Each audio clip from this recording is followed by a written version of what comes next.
Well, hello, Kyle.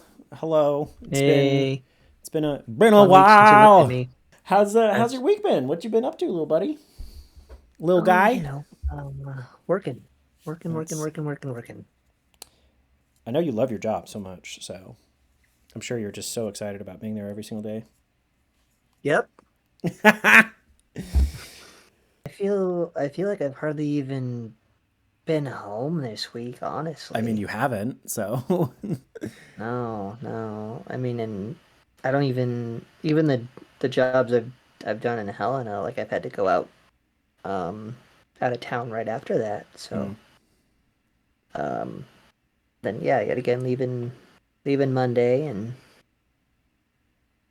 like um yeah, I'm tired, but I'm making I'm making good money, so Yeah.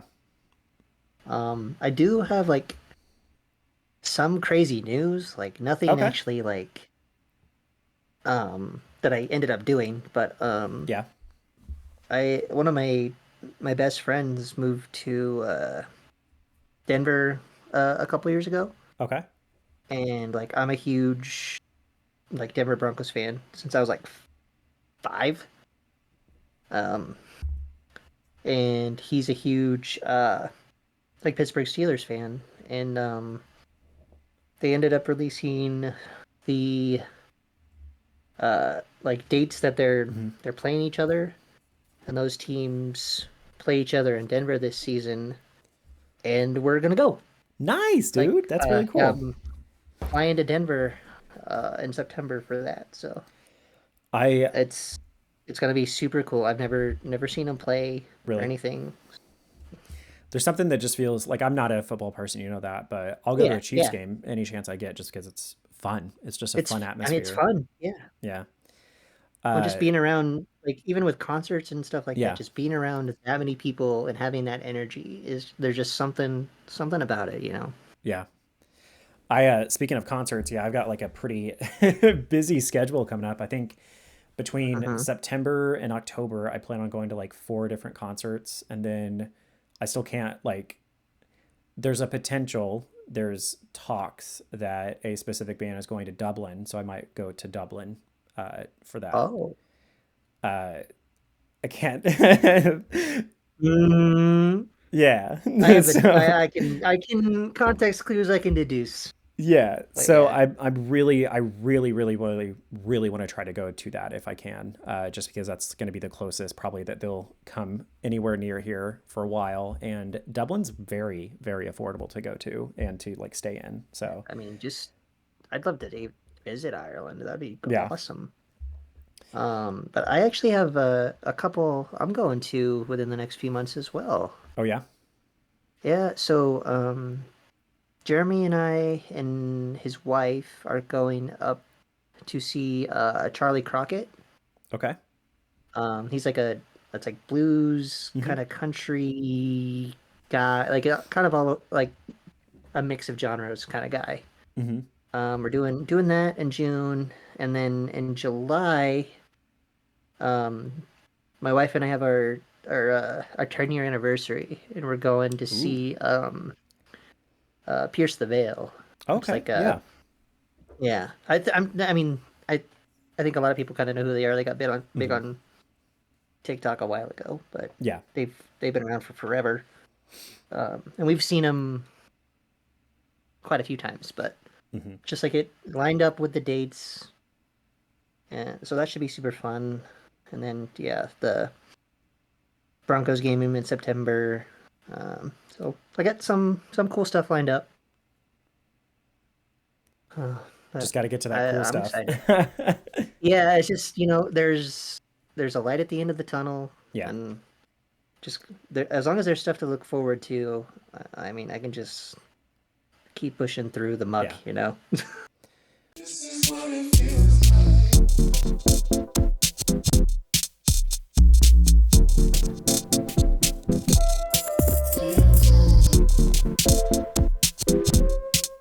Speaking of kind of something like that, we had that that solar storm with the aurora Yeah, borealis and all yeah, that. I did not get to see any of that, and I went really, out every single night. I went out every single night, and I couldn't see it, and it was like, I mean, just really disheartening because that's yeah, like a big bucket list thing for me. yeah.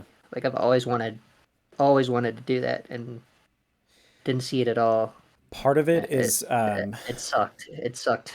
usually being that south, you don't get to see it as in bright colors or as bright as maybe like in places like Alaska or the like Arctic Circle. But Hmm. 9 times out of 10, it's actually just because of your eyes, because of the way especially when it's dark, your eyes cannot pick up on Hmm. specific colors as common. Specifically, red and green are two colors that your eyes can't really Hmm. pick up as much during night sight. So everyone has said just like pull out your phone and supposedly you could see it that That's what I way. was. Yeah, that's what I was doing. It wasn't I great think though. Like my friend Sierra, who still lives up there, she sent me a Mhm. few pictures, but it was like meh, piddly. It wasn't I saw. I wasn't had like some the friends others. here that took some pictures, and they were like pretty close to me, and Yeah. they looked great. I was like, "What the fuck?" It could also Like, it just, I mean, was you live in a like, pretty lit yeah. area. It could just be the When surrounding lights that I, made it hard. yeah, I drove Oh, did you? out to.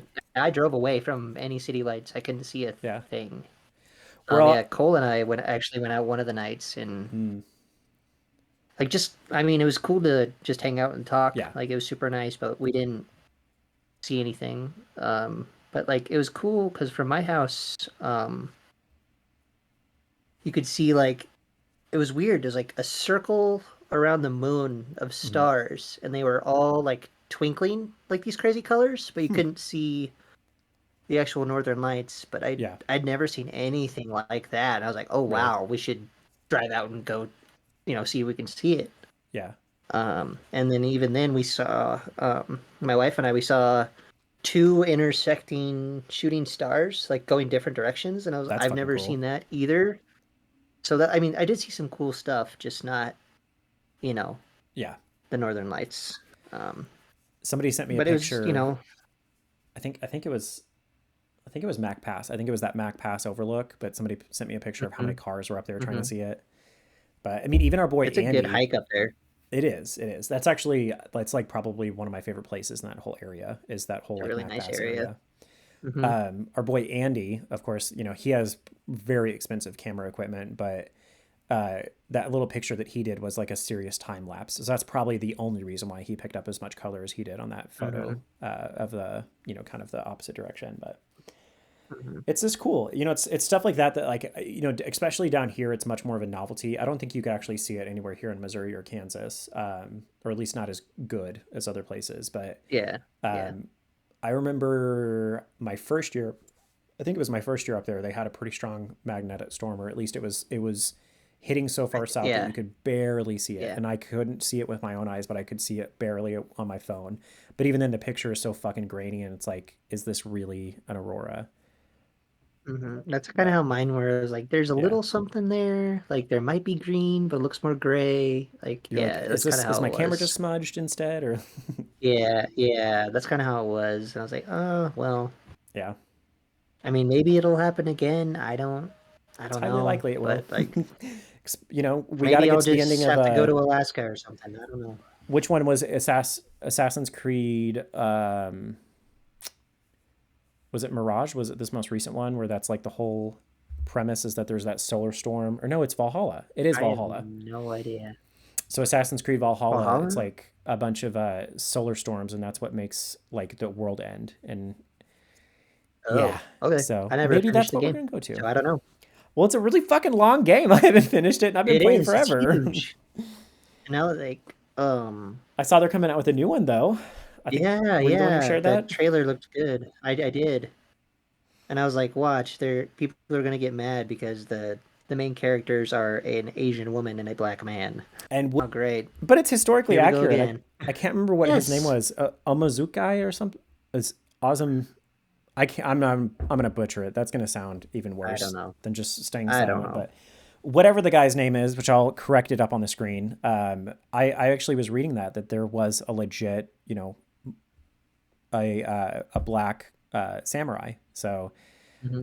I don't know. People just, it's kind of like the the seven dwarves, or not the seven dwarves things, but it kind of is like annoying that it feels like people will just get offended about fucking anything these days. Like I know that like that's been always like a talking point of the right, like as you know, used to like degrade, you know, any sort of opinion from the left, but like it is just insane, especially like Star Wars, for example. Like, I don't know why the discourse got brought up on Star Wars recently, but people have started talking about Ahsoka versus Andor.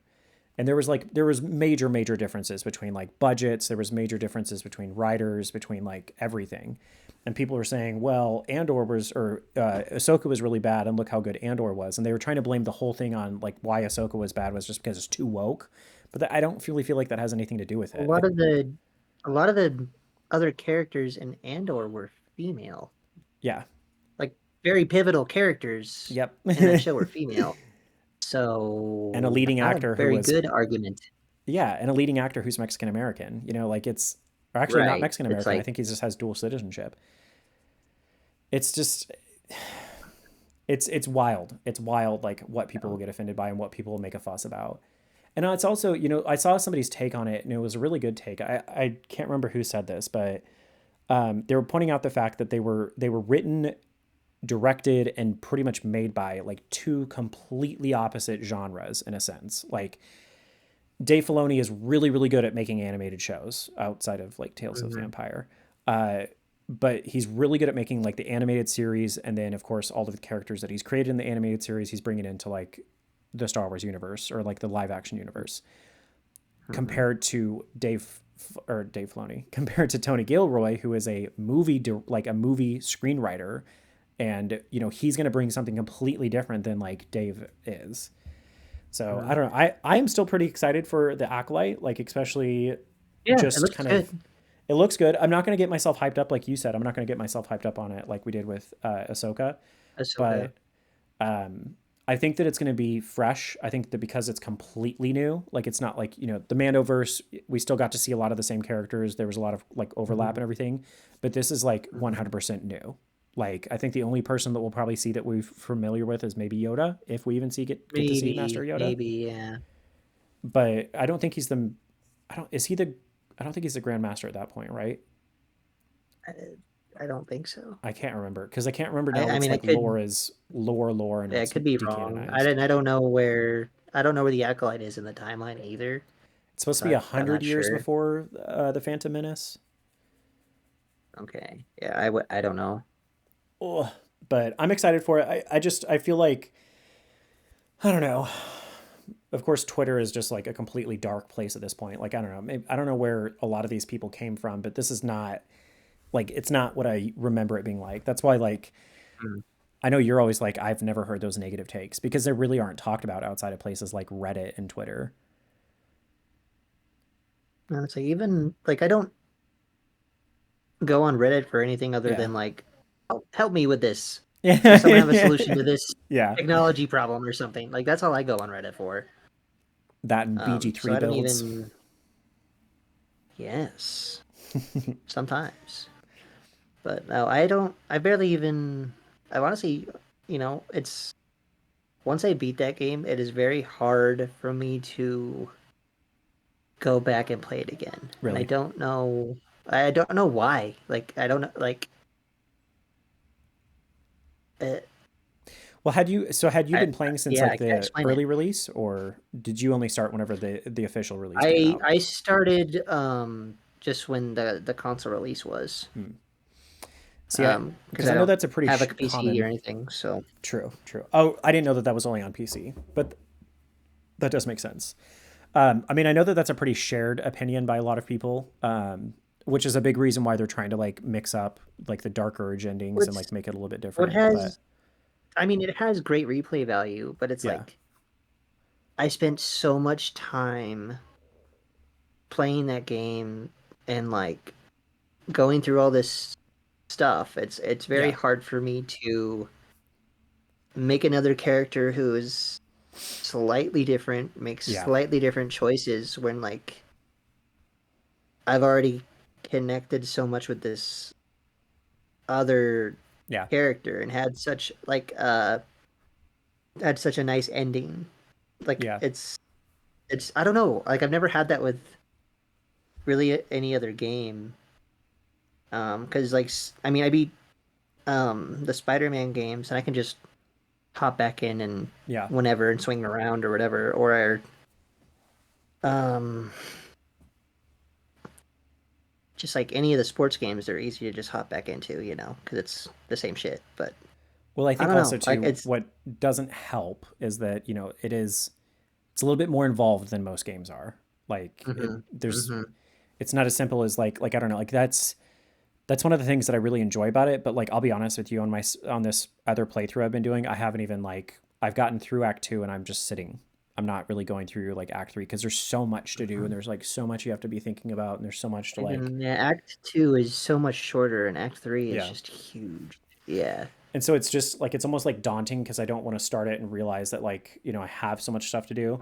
Because hmm especially what I did on my very first playthrough is I took way too long of a break after I got done with Act Two, mainly just because they didn't update Mac. So like for the longest Okay. time, I just like put it off because I was like, oh well, I can't play with my friends, or oh I can't do this. Especially because like the mods that I were using, like some cosmetic mods and stuff like that, weren't getting updated as well. And so it's just one of those things where like it's a really loud noise. There it goes. It was just one of those things where like I got to the point where I forgot what I was doing. So I had to like retrace my Mm, steps or think about what I'd already done when it came to a specific quest just because I'll be honest with you, I'm not a big like fan of the way that they set up the quests there. It's just not what I'm used to. It's weird having to go through and read a journal. I mean, I get that they're trying to like make it more like D&D style, but Mm-hmm. it was just really challenging to try and figure out where I technically was at with a given objective or where I was at with like a given goal. So, hmm but I think mods once they officially support mods, I think that'll help a lot of everyone's like replayability, being able to like maybe add some Yeah. different subclasses and stuff. Different races too, Yeah, and yeah, something like that. Yeah. because I really do want to do a Eh, Hexblade playthrough, but it's just kind of like right now those mods I don't trust them because every single time that they do an update or a hotfix, then it blows all of that out. Either you have to like mhm. completely restart or you have serious glitches just because of the way that mods work currently when they're not officially supported. But Yeah. I mean, I think it has a ton of replay value, but it, I don't know. I wish I could explain why I don't want to yeah, like hop back into it, but I don't know. yeah. Well, I did buy Fallout 4. I haven't started it yet, Yeah. just because I really want to try and get through some of the other games that I've got on my backlist. But Mhm. supposedly it plays really well on the Steam Deck, so um, Okay. I'm sure I will enjoy it, especially with the updated graphics. Uh, hmm but outside of that, I just find myself playing a lot of Crusader Kings again. It's one of those games where you don't have to put a lot of thought. Like you do have to think a lot about what you're doing because it's a strategy game, but it's one of those games where I don't have to like. It's more of a routine. It's more of like you do the routine of things to where you don't have to like. It's just not like Baldur's Gate 3 where you have to go around and explore and then go to that other place and then go to that other place. Like it's more just mm build up your army, build up your cities, attack places, get more land, lose land, die, pass on your mm heirs. Like it's a different type of play. But Okay. outside of that, I So I haven't know really you're done a lot. not. I know you're not a like a big sports guy or anything, but the so there's been a 11-year gap between the last college football game and the new one that's coming out. Oh, I didn't even know And that. there was like they got sued for like using player likenesses and stuff because back then college players couldn't get Couldn't get money, paid. right? Yeah, Now they can, so they yeah. they made the game, and like the trailer for it came out I think yesterday or the day before, Hmm. and like it just for me it's huge, like because I love those Yeah. games. So, and just a big gap. A lot of ducks content. No, no. So the trailer only had the mascot because I think the team is getting new uniforms that they haven't revealed yet. Oh, So there were no Ducks players or anything like that in the trailer, which yeah. was kind of weird. But then I kind of figured it out. But I like that. Other than I guess maybe Outlaws, that's gonna be Hmm. the game I'm playing probably the rest of the year. And I don't even know if Yeah. Outlaws is gonna be good. I don't But know, man. and then like they showed a kind of a side by side of the game that came out in 2013. Mm. It was the last one, and then like the new one, it is just obviously like it came out on frick. I had it on Xbox 360, Wow. so and now yeah, so it's just something I've been super excited about. Yeah. That's pretty sick. And it's obviously like I'll mess around with the ducks on there and stuff like Yeah. that, but I uh I did get to play not on my console. I was at a friend's house who has it, but the new Hades game, Hades 2, and it looks okay. pretty I've sick, heard pretty it's I've cool heard I've graphics. heard it's good. Yeah. I mean, it's one of those infinitely replayable games, so it's just kind of like Hmm. it's fun to just to do whenever you're bored kind of thing. But Hmm.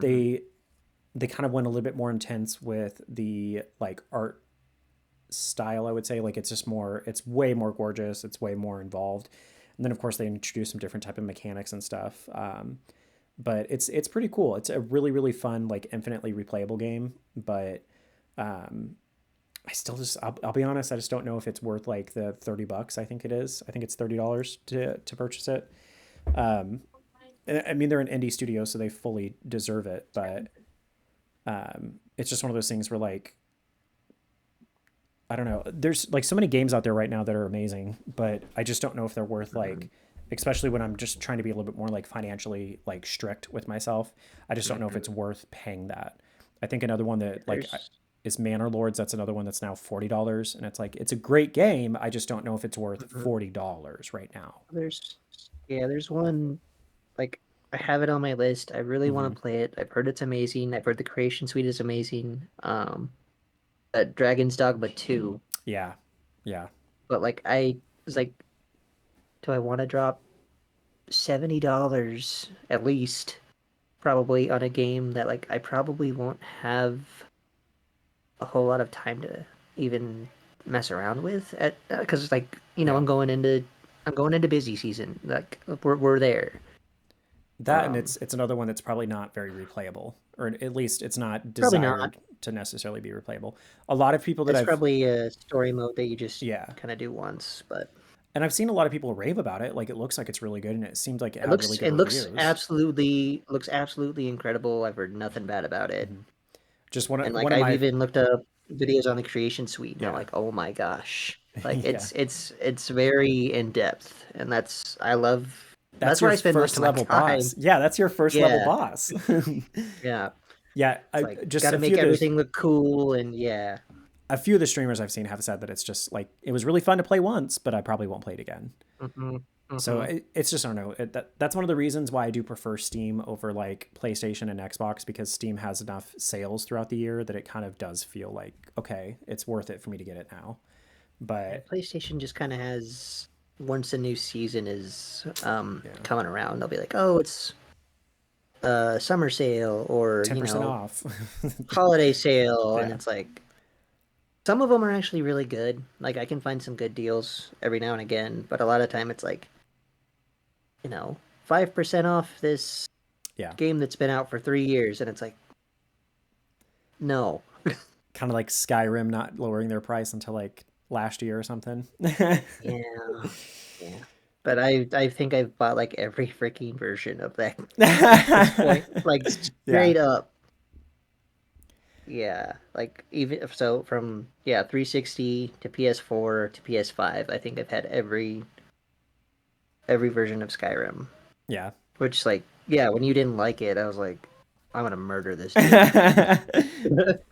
The I But mean like, this it's a game that came out like you were saying, it's a game that came out in yeah, 2011. You have to have mods for it to be anywhere near a game that's coming out in 2024, of course. which I have a ton, so I can always go back and hop into that. you know. And it also probably didn't help that I just played Baldur's Gate 3, so my standards were probably pretty high Yeah. at that point. And for me, like, it's a nostalgic, like, comfortable game. Like, I Yeah. fall asleep to some of that music every night. People Like, use it on their TikTok videos it's when they're trying to be emotional. yeah, straight. It's like yeah, it's yeah. So if you weren't, ingrained in that, Yeah. what, almost 15 years ago, it's different. God, Kyle, we're getting old. I know, I know, It I was know. weird. It was kind of strange. Like one of my coworkers, she's 16, so it's like weird Oh my now God. being at the age where I'm like, I literally like, it's fucking wild. Like I don't know, it's just weird. It's weird Mhm. being that age where you're like I literally like they don't even have any concept of like things like LimeWire or like what 9/11 Yeah, was. yeah. Like it's just Oh it's yeah, there's weird getting some old. some guys that work where I work that are like in their early mid 20s. Hmm.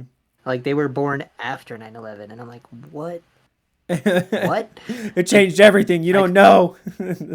yeah, I was like, I mean, I was only like what 8 or 9, but Yeah. still, I was like, that is insane to me that's something you were taught in school, like Yeah. not something that was happening when you were in school.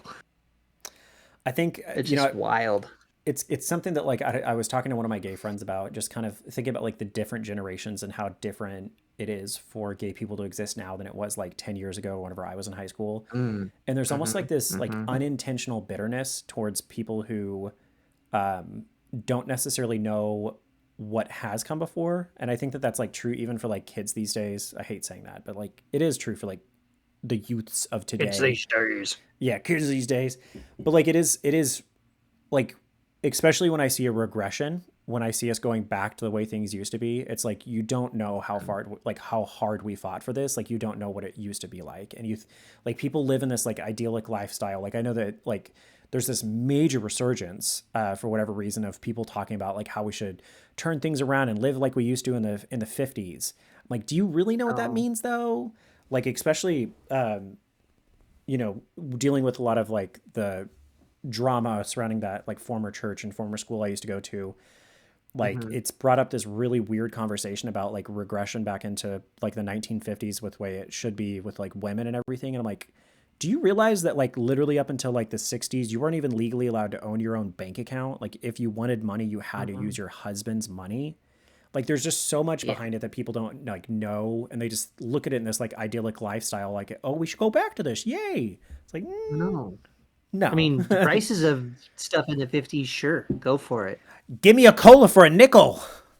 Yeah, that sounds great. But you know, beating your wife over your cold coffee, no, probably not. Yeah.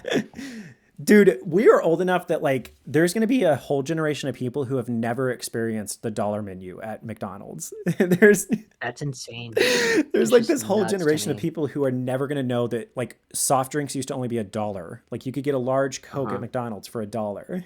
Like I remember, so I think, I don't remember who the heck I was talking about this with, but like, the, like Portland Trailblazers basketball games, if they scored 100 points at a home game, they would give out, like coupons to go get free chalupas, right? yeah. Chalupas were Oh, 99 cents.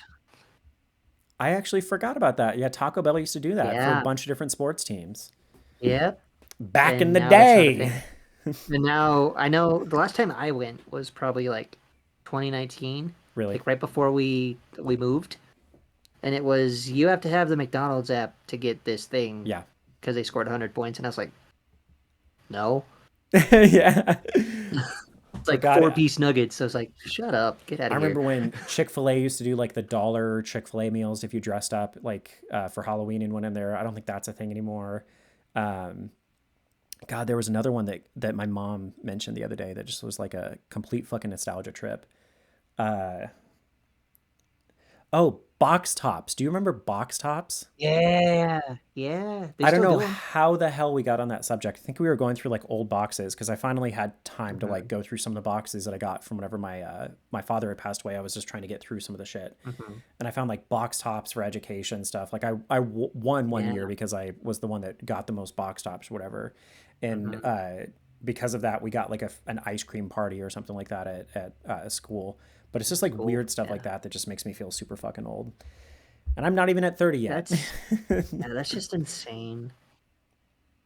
I think my 8-year-old asked me the other day. She's like, "Do you know what a Tamagotchi is?" I was like, Why are "Yeah, you yeah, asking I me that? definitely know what a Tamagotchi Yeah. is." And then even this morning she was watching that new Ninja Turtles movie that just came Mhm. out. Um, and she's like, "This is the best Ninja Turtle movies ever." And I was like, You there's watch your like fucking eight of mouth. them, right? Yeah. She's like, "Mm-mm." It's like, th- it's not. This isn't even live action. Like, it's good, Yeah. but I was like, you don't even know." You don't know what it was like growing up in the 90s, kid. I No, like, and they were all over the place. They had that yeah. crossover with Power Rangers. Like, it That was was a really awesome. good one, though. Come on. Yeah, yeah, oh yeah, it's awesome. Have you actually watched some of the Power Rangers, though, like as an adult? No, It's so no, cringeworthy. It's so no. cringeworthy. Some of the acting and even like the outfits and stuff, I'm just like, man, you could tell that this was made for kids at the time. Hmm. But But I mean, it was cool back then. it was cool back then. Like, I think even I mean, there's new versions like every time now, and I think as far as I know, kids are still super into like Power Rangers, just different versions than what Yeah. we grew up with. Like, they don't know. I don't think they really know that Tommy the White Ranger or anything like that. Yeah. Um, wow, we are way over on time. But so Kyle is about to go away forever. He's never coming back until next week. He'll be back next week. Yep. But I am about, as you guys will see, I was very fortunate to interview a composer for one of the Star Wars Visions season 2 shorts, Alice Song.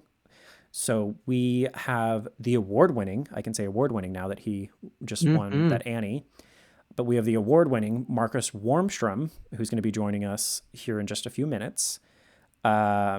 The interview that I did with him was pre recorded earlier today. It was just a little bit too early, time wise, time zone wise. It was just too early for Kyle to join. Hmm. But we did talk a little bit about, of course, Owl Song, but we spent more time just kind of talking about some of the other stuff. So it was pretty fun. It was pretty cool. It was pretty cool. Um, So that's kind of weird because I'll be hearing and watching that for the first time, just like everyone yeah, else. That's yeah. like very, very odd, but I'm excited to listen to it.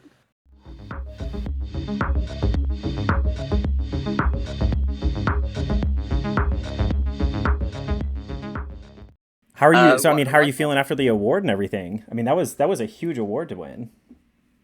yeah.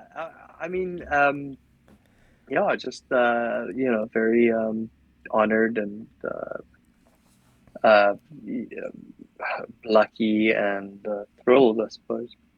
Yeah, Yeah, crazy experience.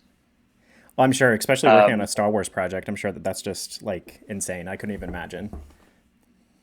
the funny thing about that is that my a lot of the voices that I used, I don't know if you Hmm. listen to the soundtrack on Spotify. Of course, I have. Um, I think there's a song called Sneaky Girl, something Yeah. like that. Sneaky. So that little voice, I have two baby sisters, younger sisters, and Hmm. I recorded them, yeah, like doing vowels and Ah. etc. about 25 years ago. And I digitized the recordings back there, like I don't know, like a couple of years after that, Hmm. and it's just been sitting on my hard drive. And then I started using it. Actually, the first encounter that Al has with the crystal, Hmm. that's predominantly my baby sister's, well, both their voices blended together. Wow. A I was definitely bit going of to ask about trivia. that because it was very interesting to me, the kind of the audio mixing that you did with it. It wasn't as like, I don't know. The whole thing is just Sorry about interesting. just jumping right in. Yeah. Sorry for jumping just right in. I'll let you take the lead. No, you're So good. just You're good. I mean, yes, of course, I've listened to the soundtrack endlessly. I actually like the biggest reason why I reached out to you is just because like Ao Song, out of all of the visions, and even kind of like I would even argue out of like the Star Wars shorts, it's just the one that I have loved the most. I don't know if it is the fact that like the music plays such a central role in it, or if I don't really know. I don't really know what it is about it because it's not something that a lot of people have seen, and it's not something that a lot of people would think about watching unless like they're like super diehard Star Wars fans, and it's especially showing some of my friends who are not like as deep into Star Wars as I am. Just being able to show them those what I call like hidden gems of Star Wars is one of those just really really cool things. mm. And it's a good as a standalone, and Yeah, like a PG standalone that like sort of bridges the gap for all ages. yeah, Like My Neighbor Totoro would do, arguably. yeah. Where it's just like it speaks to everyone. I think that was a big part of Nadia and Dan's vision. I think Nadia was a strong creative force with it, because she wrote the story as well, Yeah. and I used her voice in the recording as well, voice of it, because she produces music under a sane, Yeah. or Yeah. maybe oh, okay, cool. Yeah, yeah. I did a little bit Okay, of research, and yeah, I saw that she does her kind of like own music production, which was I guess that's where it was a little bit shocking to see that she was the director and kind of creative head for this because I guess in my mind I would never have thought music talent, not to sound this way, but music talent would translate over to like serious animation and storytelling talent as well, which how I guess it dare really you. would. Yeah. Yeah. No, absolutely. Nadia is very cool. She's very cool, and I think Javi's visions projects came because you must understand that I wasn't there at the inception. I came Hmm. on board once they got greenlit. Yeah. Um, but Nadia won the job for Triggerfish because it was like an open pitch to like all these animation companies from Hmm. Star Wars, and then she wrote. The way I understand it, she wrote the script, and that won the job as well. So, I think it was her vision from the beginning to do this knitted, soft world, and to Mm. really find the tone. I mean, it's a monumental thing. I think you learn stuff uh, and through experience, obviously. But she's a very young person. Both her and Dan are very young to Hmm. take on this like momentous task. Yeah. Huge budget production, and the animation studios who before I'm sure would have thought of Nadia as more of like a junior character, is all of a sudden Yeah. like all of a sudden she's like lead director in a Star Wars project. So I think that's an interesting arc as Yeah. well, and that it was a success. And I'm glad that by choosing, because they took a chance to work with me. We've got there's like a couple of composers in Cape Town, and we bid on a lot of like commercial jobs, and they could have easily gone for like one of the bigger studios. Yeah. But I've got my sort of artistic thing going on, so I don't have like a fancy studio, but I just grind out melodies and like simple Yeah. ideas. I'm quite good at that. Yeah, so they took a chance on me to do it here with me, where they could have gone to any studio. And I'm glad that it paid off Well, and I think it did a like a really for good job her. of. Oh, for sure. And I think it did a really good job of like blending kind of because the visual style reminded me a lot of Studio Ghibli movies. It gave kind of those Mm, vibes to it, and I think that especially your style kind of already lends itself to that indie electronic, um, I would say like electronic symphony kind of sound. And I think that of course you have to have that like strong symphonic sound to be like a Star Wars project, but then you still have to have like that Studio Ghibli kind of electronic sound to it as well. So it almost seems like it was like the perfect fit based on some of the other work that I'd listened of yours. Oh, okay, fantastic. Yeah. I I'll tell you the real secret here. Is this a is this a visual thing, man? The So it's podcast. both. I Yeah, was so it's both. So we do it both is. visual and audio only. Okay, sweet. Because I've got I forgot, I'll show you this thing, right? So about 3 months into the project, Hmm. actually I won't show it, I'll use it as a reveal. Let me tell you a story first. Okay, so about okay, so the project came to me, and then I had 9 months to write a 12-minute short film, which in my world is like an ocean of time. It's so much Yeah. time to Yeah. write. Because honestly, I could do that in like 3 days. You know, like I've had like I can imagine like crazy deadlines like that. Anyway, so I was like, yeah, yeah, cool. It's gonna be fantastic. And then after our first big review, 7 months in, I realized I just shut the bed completely. I fucked it up. I wasn't in a good space. It was like a it was just a bad review. It was like a mood review, which is like Yeah. this intangible thing, you know, where you don't. It's not specific, so it's like a massive fuck up, right? And then I'd say my confirmation bias was overridden by a much more familiar inferiority complex. And I was like, oh shit, I've really screwed it up. And then my wife luckily was like, no, no, it's just a review, right? Like, Yeah. don't freak out. Like this is the process, you know. And if you start getting emotional about these sort of things, so I was like, okay, focus, get back to basic. Like try listen what I missed in the initial thing, and then it all came down to this baby over here. Can you see this thing Yeah. on the That's it. screen? Okay, so this is the SH1000. Let me just unplug you quick. Take it a bit closer. Can you see all right? Hmm. So it's the SH1000 Roland synthesizer. This is, I speak under correction, but I believe 1972 or 1971. It's the first portable synthesizer that was ever made. Like before that, they were all quite big. And you still there, guy? Uh-huh. Yes, I am. Okay, okay, okay. Before then, they were all quite chunky. Yeah. So this being the first portable one, um, in 1972, and it's monophonic, right? So you can't play more than one note at a time. You have to tune it every time you play it, which is a bitch, right? Because it goes out of tune every now and again.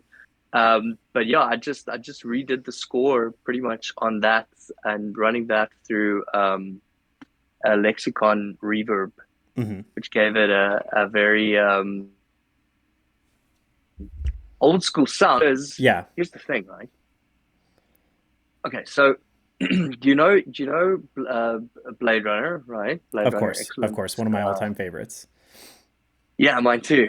Um, so Blade Runner 2, the Villeneuve and Zimmer film, Hmm. right? Uh, the initial composer was Johan Johansson. Do you know Johan Johansson's work? He wrote music for Arrival Yes. Okay. Yeah, and yeah, yeah. Yeah.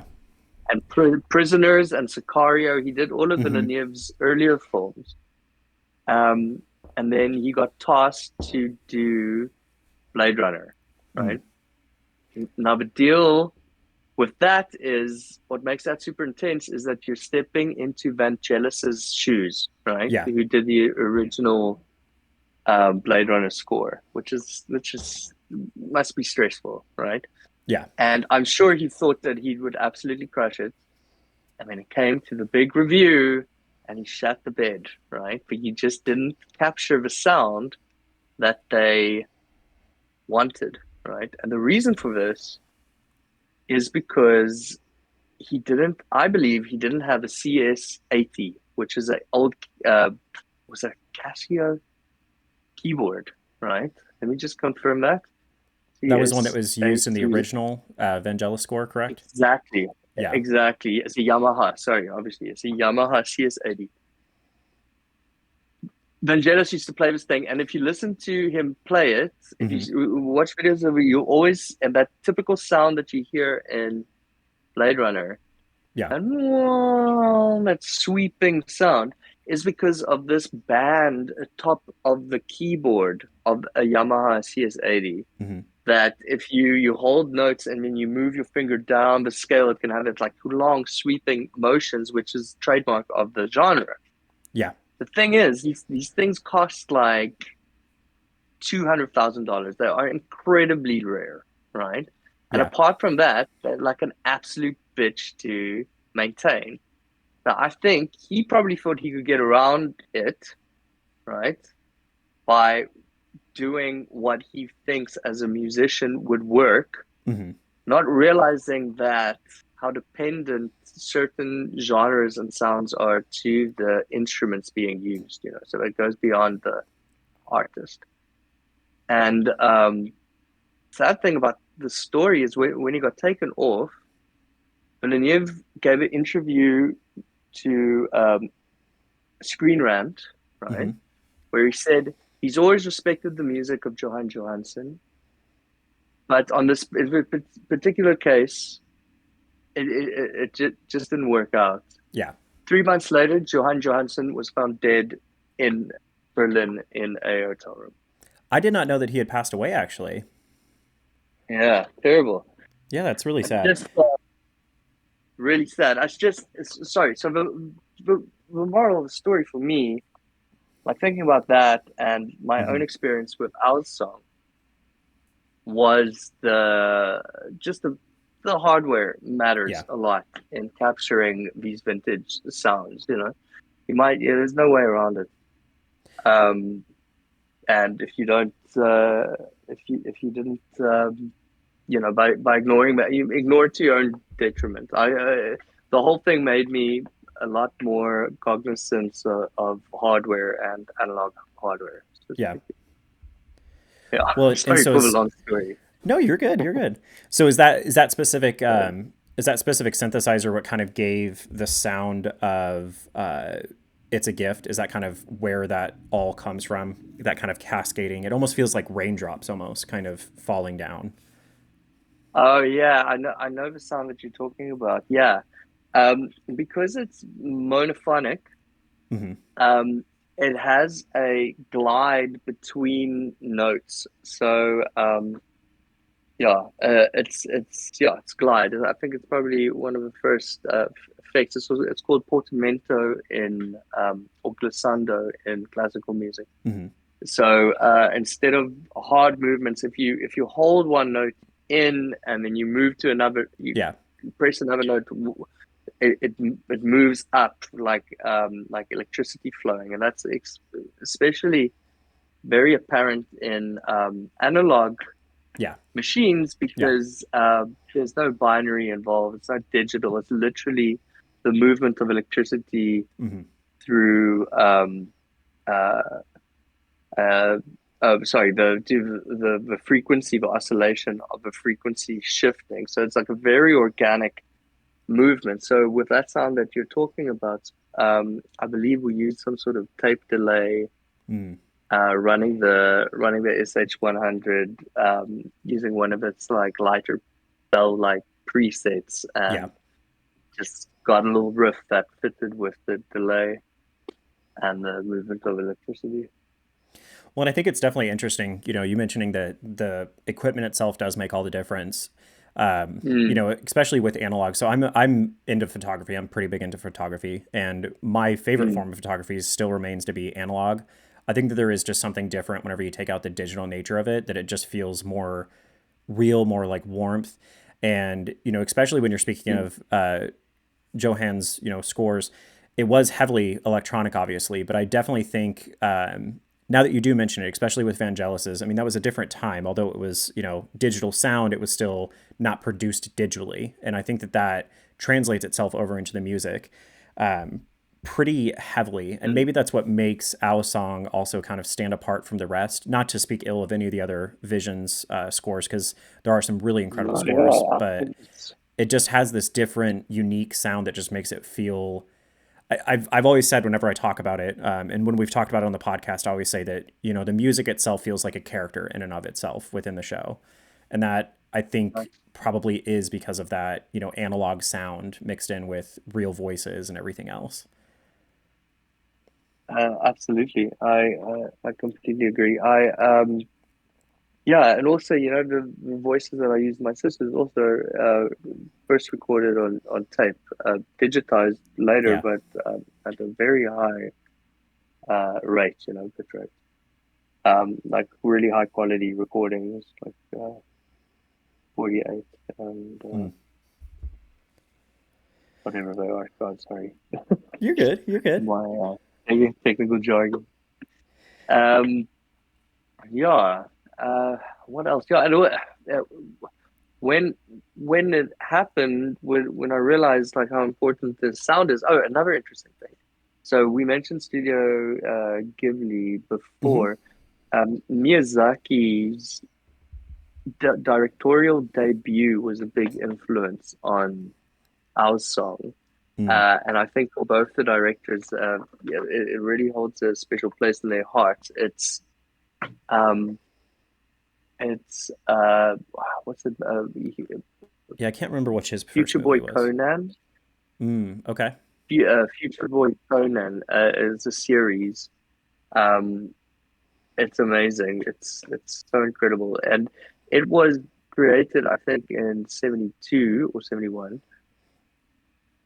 Its score, we realized, is the same instrument that Oh we wow. ended up using. It's the same HS1000.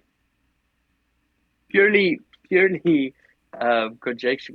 I really don't know, but comparing, like after we started Yeah. fooling around with it, it was like watching the show because I was watching it with my kids at the same time. It was like, oh yeah, the flute sounds exactly the same.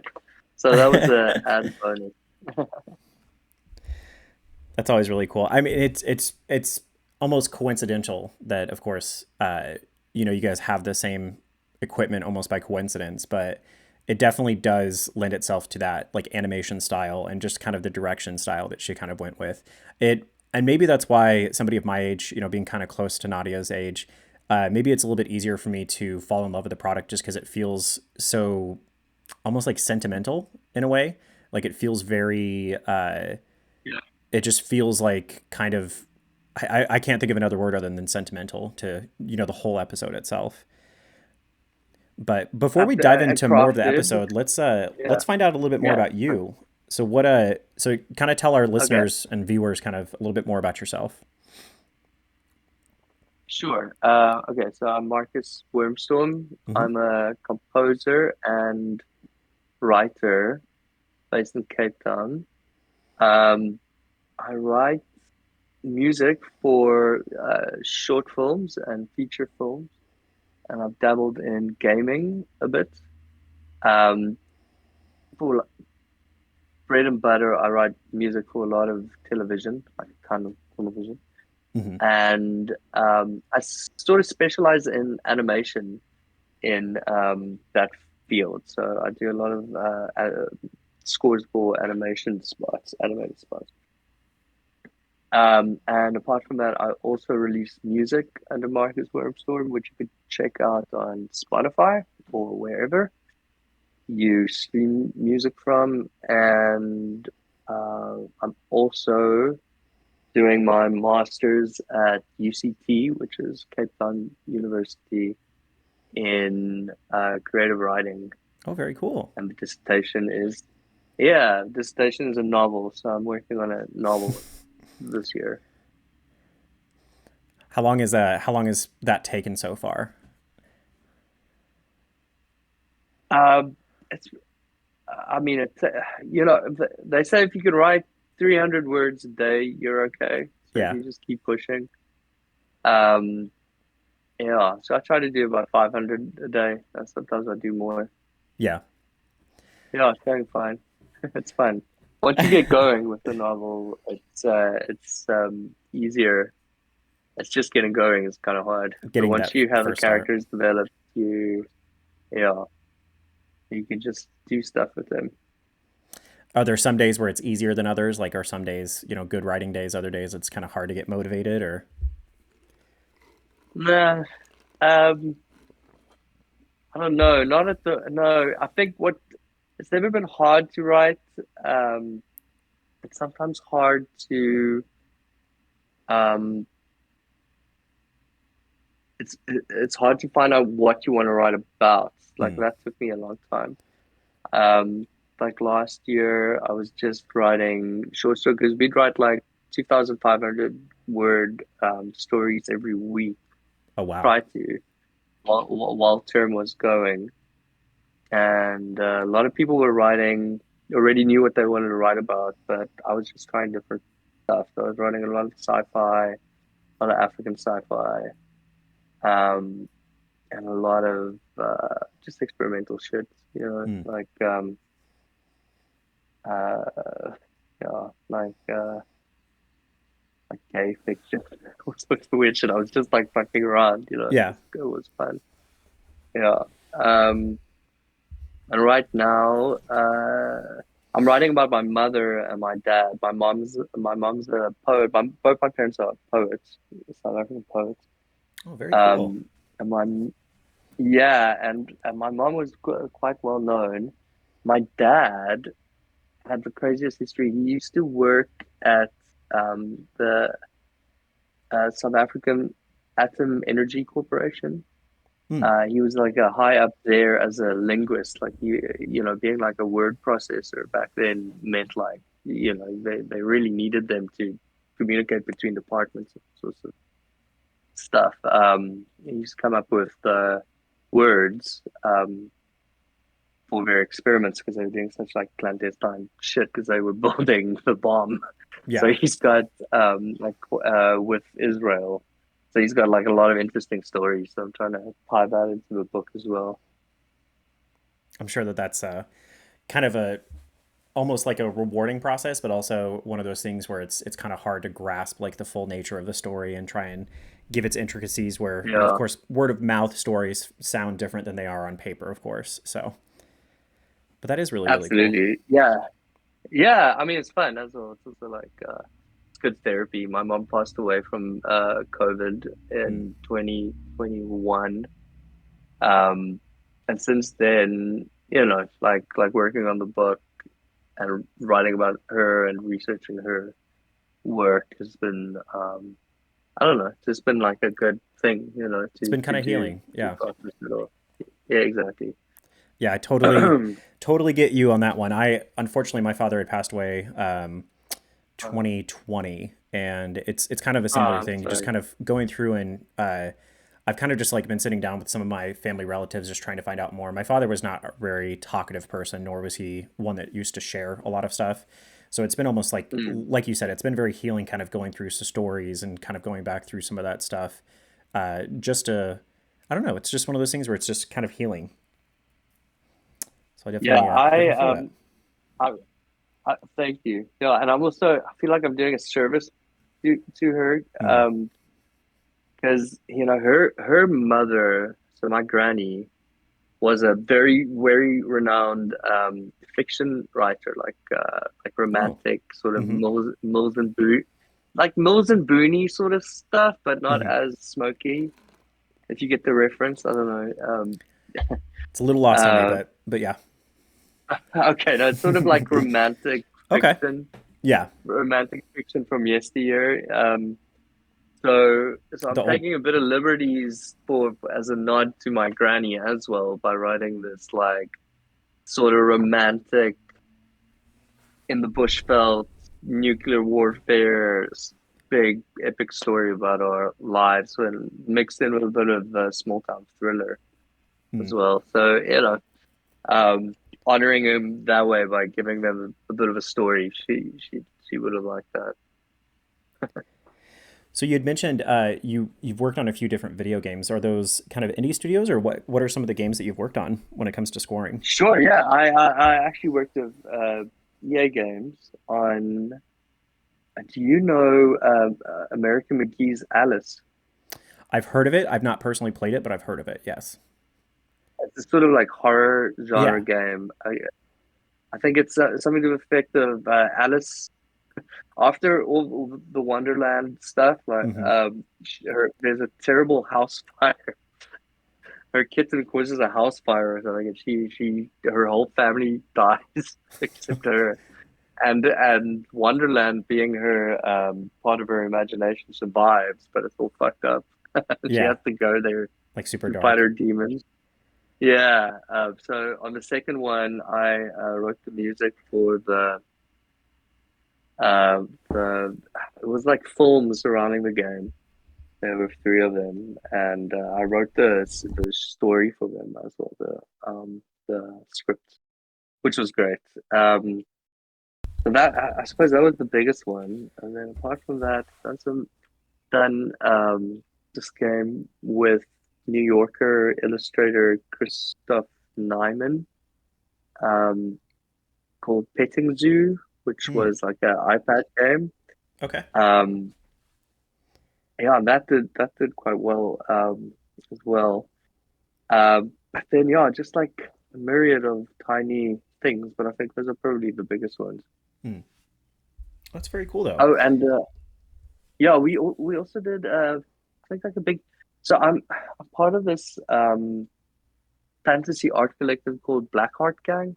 Okay. Um, yeah, we did a short film a few years ago. And we did a VR game. Not a game. It was more like an experience called Lost Botanist, and that was rad to work in Hmm. surround sound and and like these meta spaces. I think it was just the beginning of six degrees of movement. It is six dog, right? I'm not super familiar with that. I'm not really into like VR games myself. I just haven't up until this past year I Oh, haven't really had any device that could handle VR. yeah, six dog, if that's the right one, I think I believe it is it's 6 degrees of freedom. So you can, if there's an object Uh-huh. in the space, like a arrow, you could take the arrow and then take a bow and then pull And it then still and do it. shoot it Yeah. and then something, yeah, something would react. So like things, objects were attaching, and yeah, that was a really cool experience. That's really what I want to be doing, is like developing cool indie projects, Yeah. games and VR experiences. Was that one of Um, your like first forays into the world of like Dolby Atmos, or how, I mean, how does like that kind of 3D sound work? I said my yeah, so binaural sound design, which is crazy science. Um, Yeah, yes it is. it's so cool that you can mix 5.1 into stereo Hmm. if you do it correctly. It's crazy. Um, but yeah, I think my first foray was yeah, I'm really into it. Parts of the Owl song that we didn't talk about was the recording in the church. We recorded a choir of like 30 young people, the Cape Town Youth Choir, Hmm. in St. Mary's Cathedral on like 24 microphones to capture the sound of the crystals. Um, Yes. Yes. which was a trip. So the technician that I worked with, very talented guy, Rob Brinkworth. Um, he he's a very analytical recording artist, and there's a lot of science that goes into the lines that you record to capture the space, and you can then pack the microphones into a 3D space in your computer to get the sound that then sounds really like you're there by just recreating the spectrum of microphones that you've and how I you've see. arranged it. And he knows all those tricks. This was so crazy to work with him. And I mixed. we mixed our song at his place as well. You might have noted when the like the first calls, the way the sound seems to come in from the wind or come in from Yeah. behind. Yeah. We put a lot of attention into that, and he's really the best guy to work with. I feel like my work. I know my limitations. I'm very much a musician. Like I do get the technical side just because of when I was born and my access to computers from a young age. But Mhm. there's like technical guys that really know what's going on with like music technology. It's not really my forte. Well, and some of those guys are probably like the pioneers of that kind of style and that kind of mix. Yeah, absolutely.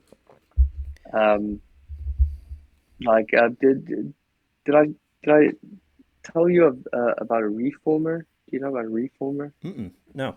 Uh, it's a program that I used in creating the crystal sound. So then after we recorded the choir, I used those channels. I used this plugin called Reformer. It's quite a pricey thing that I bought for the project. So what it does, it creates any sound. Okay, this is what I did. I took the sound of crystals, right? Like Hmm. I made as many different crystal sounds as I could, like 127, right? Hmm. All different notes, all different types of crystal sounds. It's that crystalline library of short sounds, some long, some short, but not too long.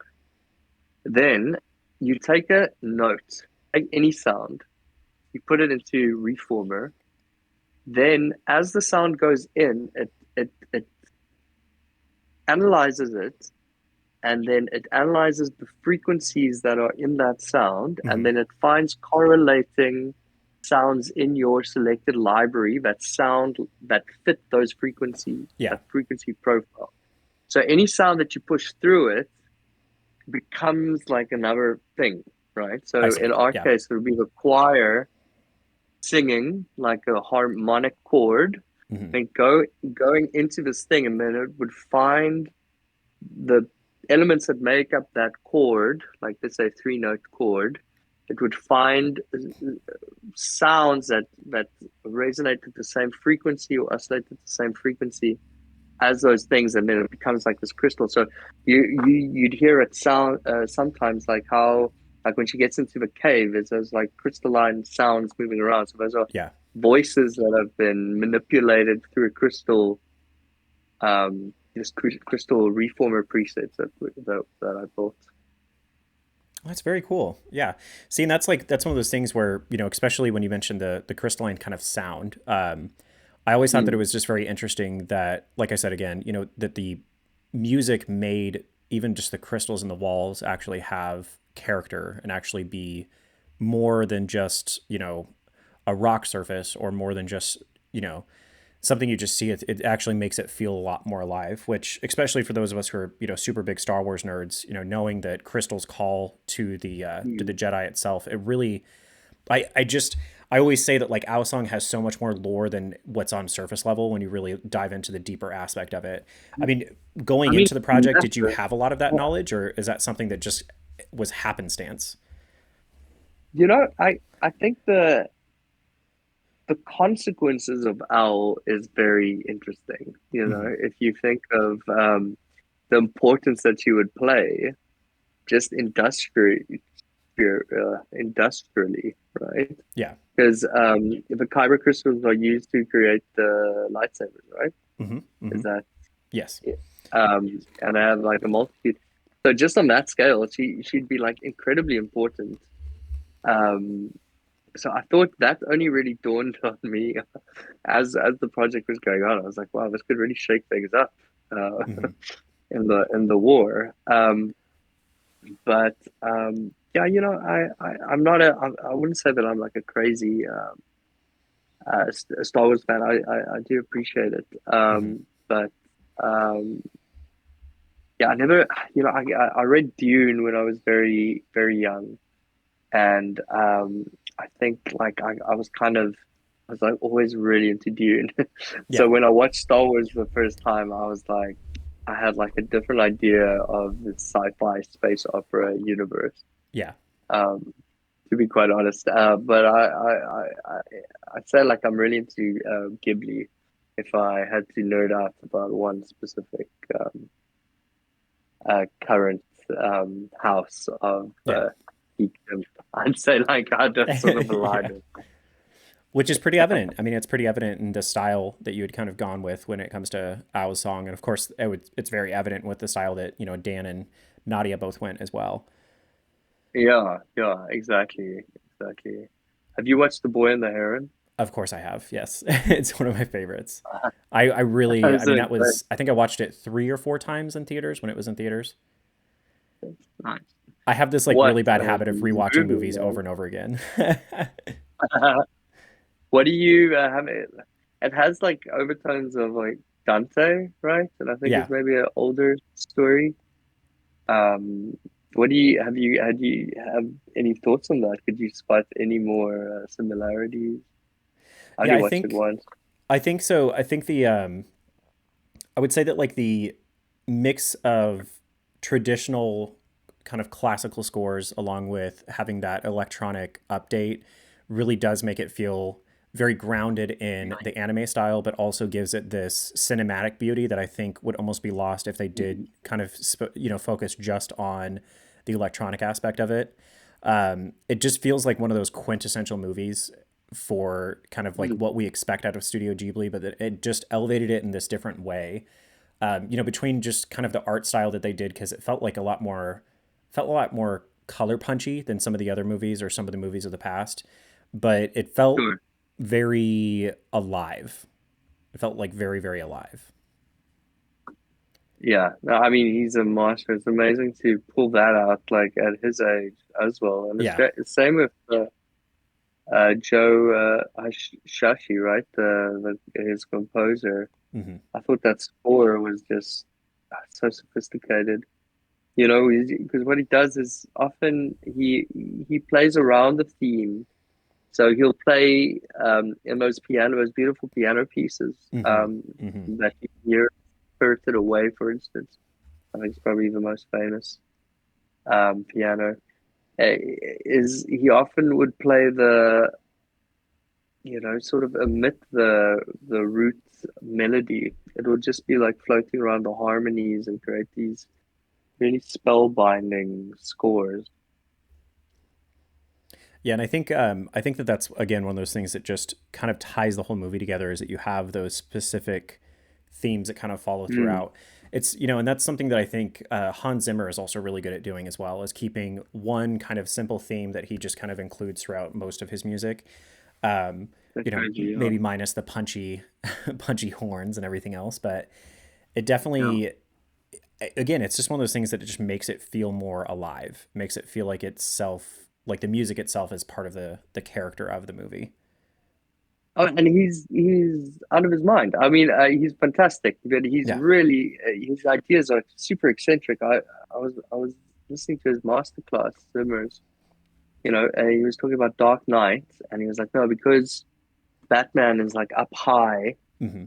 They in the recording halls that he wanted the brass up in the balconies, and the microphones down below, like sort of metaphysical thoughts that goes Yeah. into just coming onto these sounds. And I really respect Hans Zimmer so much. Especially for his Dune soundtrack, I thought this, Hmm. especially the Absolutely. first one, is absolutely incredible. I've never heard such music, and I think probably one of the greatest achievements in our musical tradition as humans. I think that will go Absolutely. down in history.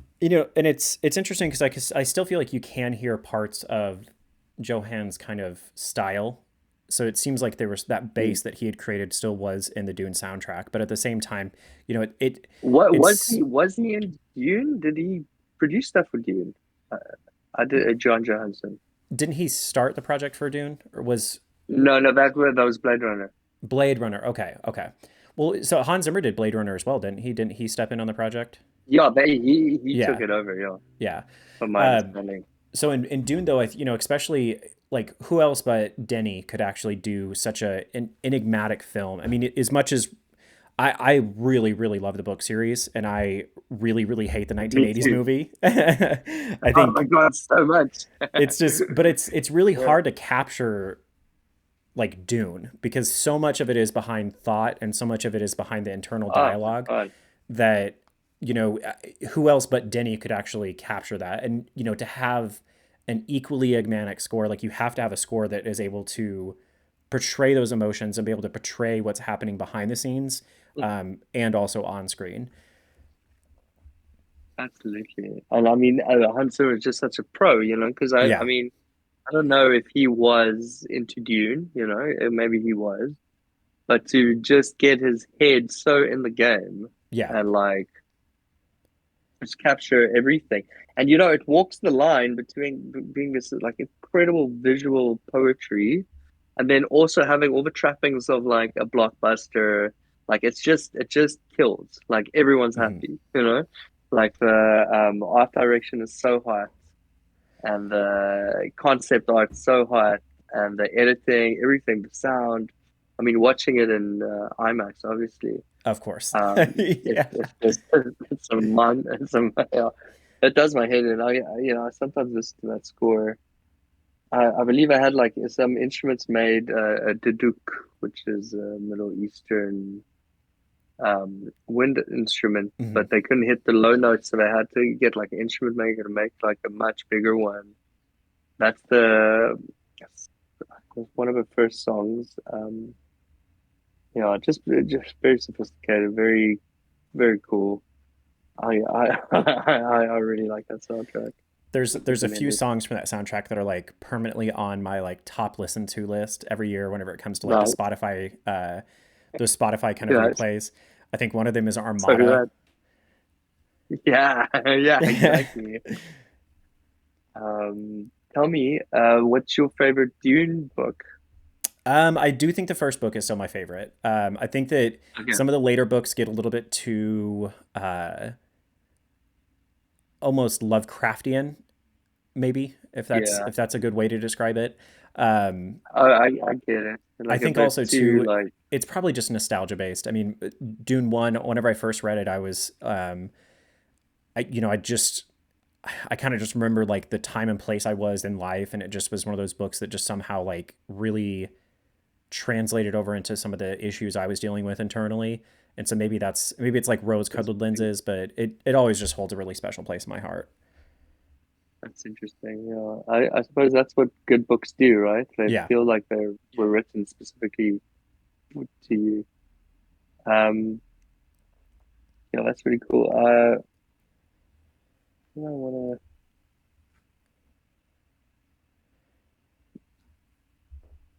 Sorry, So no, you're good. You're good. I was talking about something.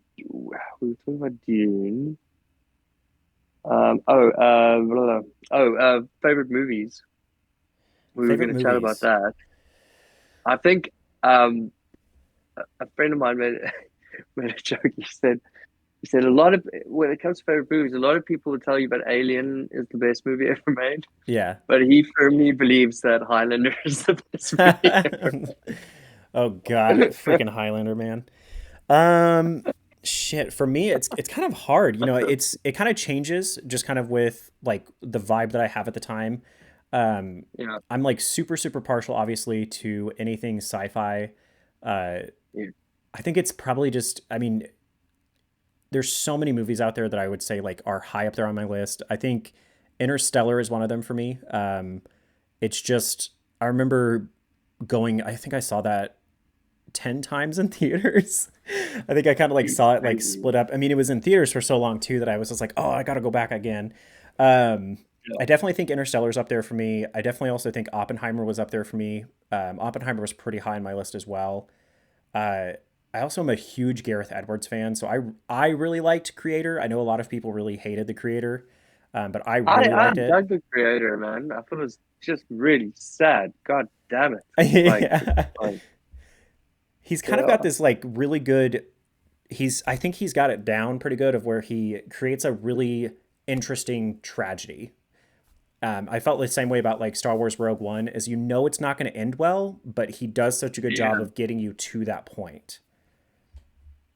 it's intense. Yeah, it's also just having the ability to just kill off characters like mercilessly, which Yeah. is which is which I yeah, it's like, oh my God, that like beautiful woman. Oh, that was Mhm. so sad. She seemed so sweet. God, yeah, it messed me up.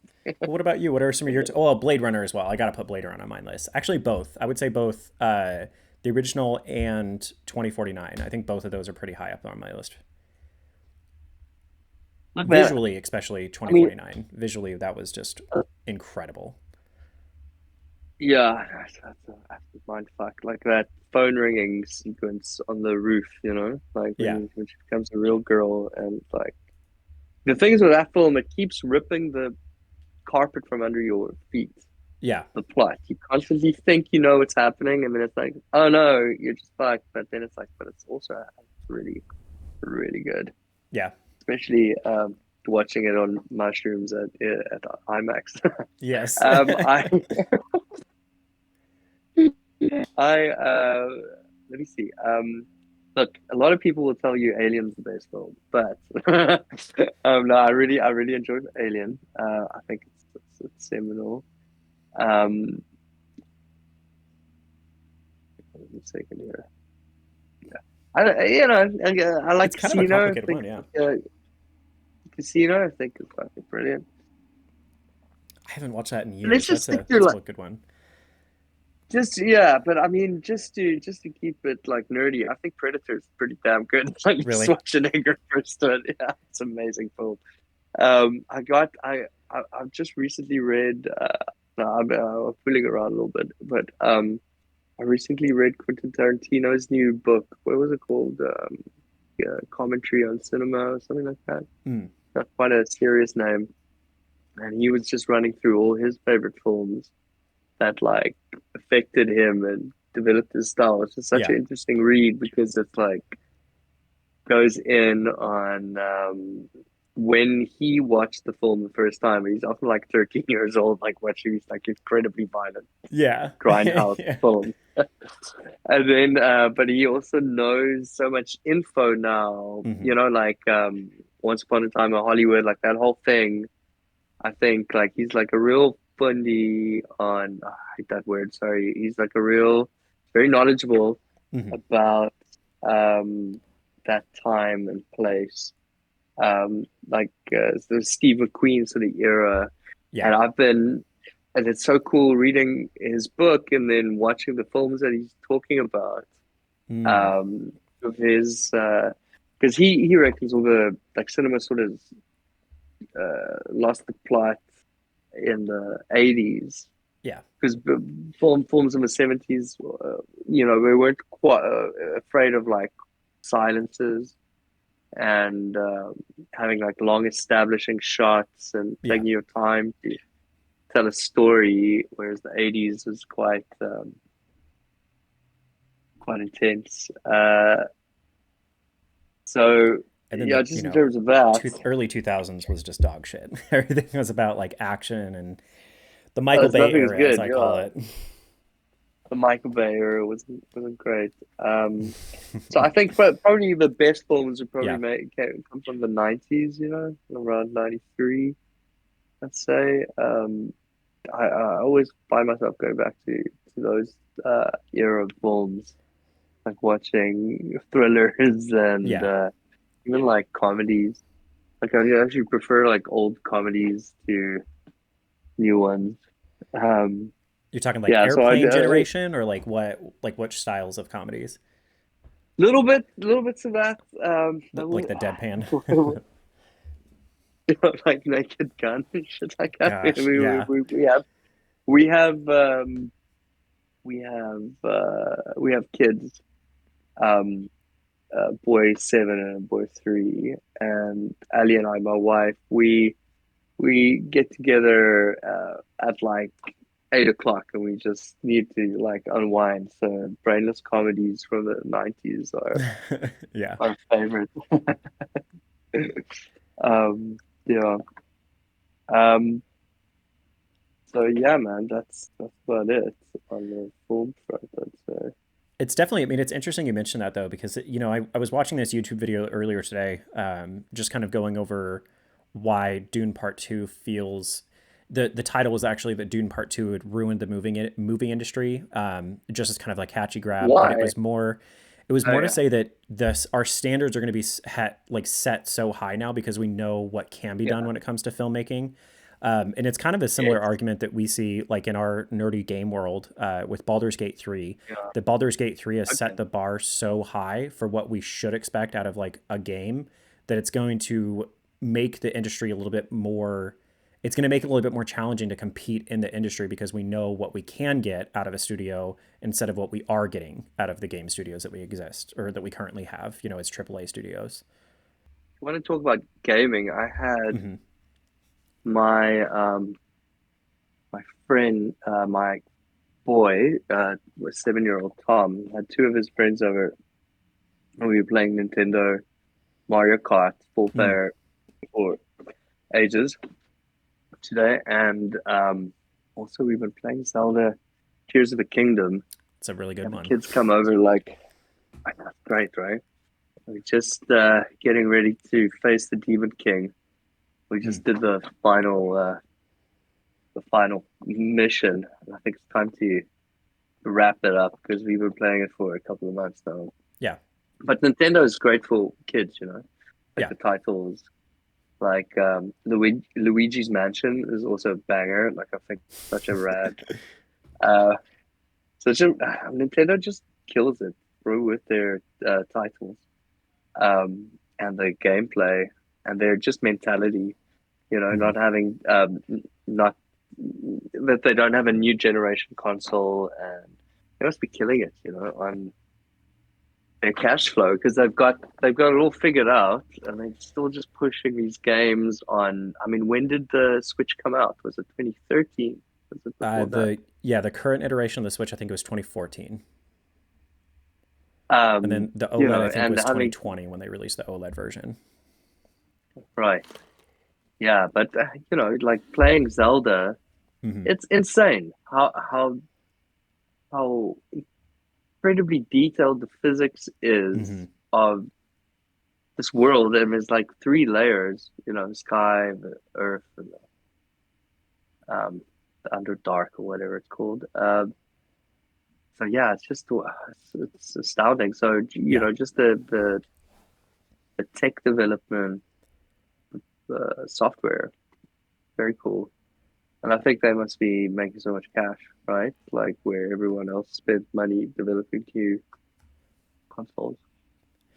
And I think that what gives them the edge, of course, too, is they do have that kind of kid or more family friendly market cornered in a way that I think a lot of other studios and a lot of other of the console manufacturers just don't necessarily have. But I think also Mm, too the intergenerational, like it's something that they get critiqued of for a lot is that they don't really mix it up. They kind of stick with the same stuff. But this, that's the secret sauce that seems to work. There's this meme that's going around right now that is that scene from The Dark Knight Rises where the Joker jumps down on his stack of like cash, his big like pile of cash, and he says, "Bring yeah, me the yeah, Italian." And people are kind of making that yeah. a meme where they're saying like, anytime Nintendo decides to come out with a new game, but at the same time, that's that intergenerational kind of aspect of Zelda, and especially out of the Mario games, where parents who now have children can share the games in a way, share a games, the games that they grew up playing. Especially with these remaster ones that they've come out and done. But Absolutely. I mean, Zelda is just like it won game of the year for a reason. It hits all of the marks when it comes to storytelling, when it comes to animation, when it comes to physics, when it comes to the music. I mean, Gameplay, every yeah. aspect of it is just incredible. And it's true what you're saying about these legacy brand games, right? Hmm. Like I've got a small, I think if I have it here, but the small console, like, and the same one that I used to play Hmm. Mario 1 on, like my son now has, and it's something we share. And I think it's the first generation.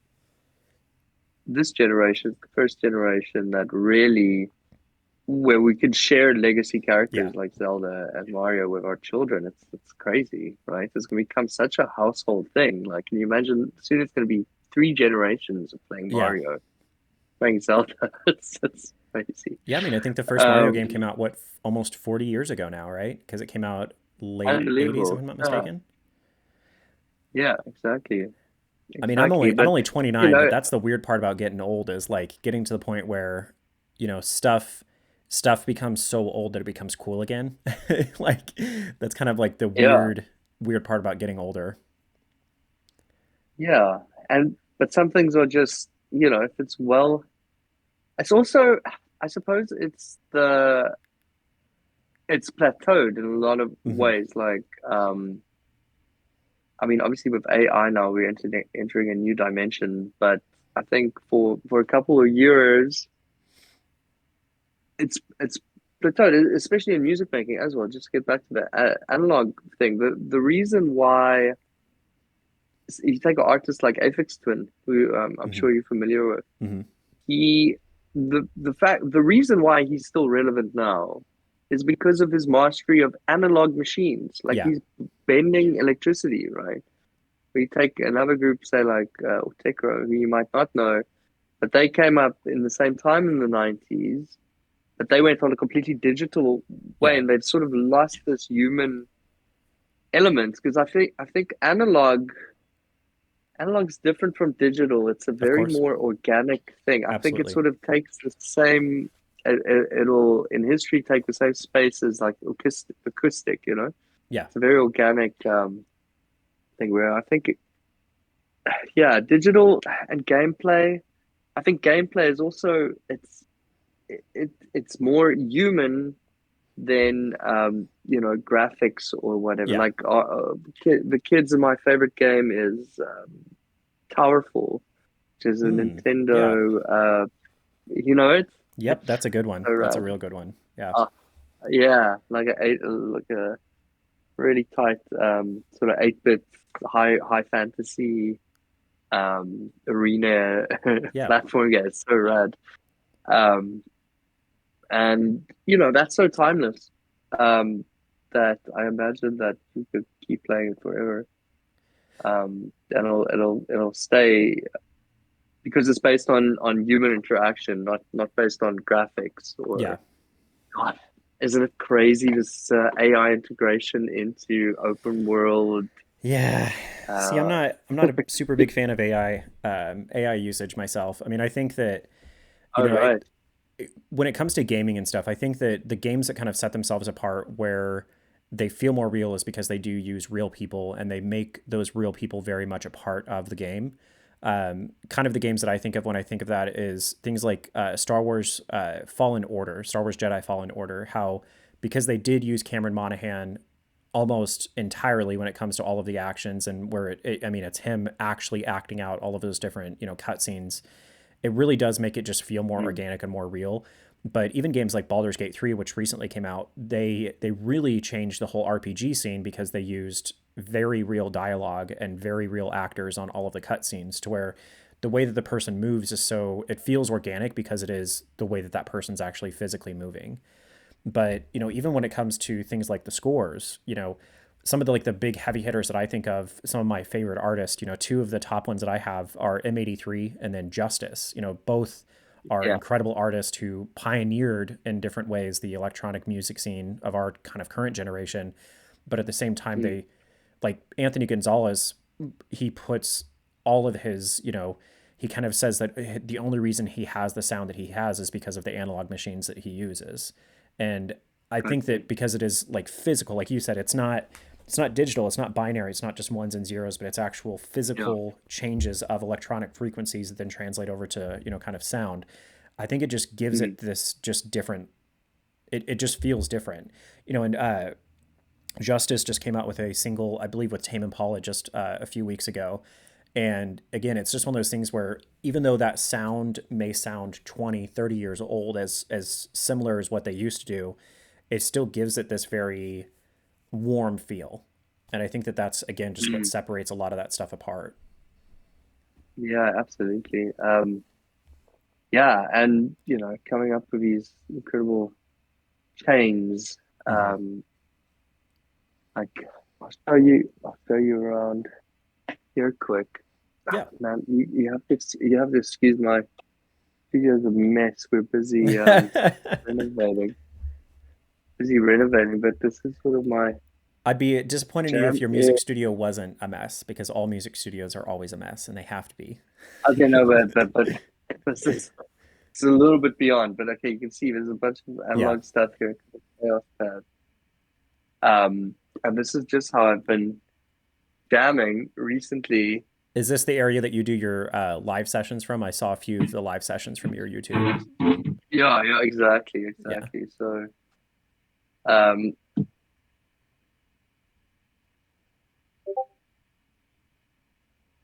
Which I also have to ask, when you do those live sessions, do you kind of have a melody kind of down beforehand, or is it 100% just like raw? Like when you do those, that's just on the fly kind of raw. 100%, 100% raw. So that's what I'm into at the moment is just to do like sort of because it's also analog. So I'm using three analog machines um in the process with my Hmm. live performances.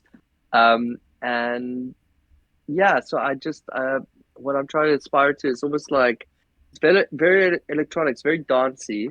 Yeah. Um, and it's all improvised. So I could do like 3 hours, if I'm like in the Yeah. zone. Um, Coming up with melodies, resampling, reusing Hmm. different vocal elements, changing it up. Like it's just limitless. And yeah, so I've reached this point now where I can just improvise like all night long. So Yeah. Yeah. I'm starting to do some performances again. I took a bit of a break. Hmm. Um, I was messing around for. I took a bit of a break. I have a really really busy 3-year-old, and like I was doing a lot of films. But now that it's all And done, I mean, and you're working on your I'm masters. I mean, that's that's no easy feat either, you yeah, know? totally, totally. So and I've got um, I forgot to say I'm also putting out music. Hmm. I've got an EP coming up. I actually emailed you a little bit a little Yes. while ago, just with a little preview of that sound. Yeah, so I'm hoping to drop that in June sometime. I'm not sure when this comes out, but um, yeah, keep an eye out for that. It'll be on my Spotify. It's called Feels. It's a 2-track EP. Yeah. Yeah.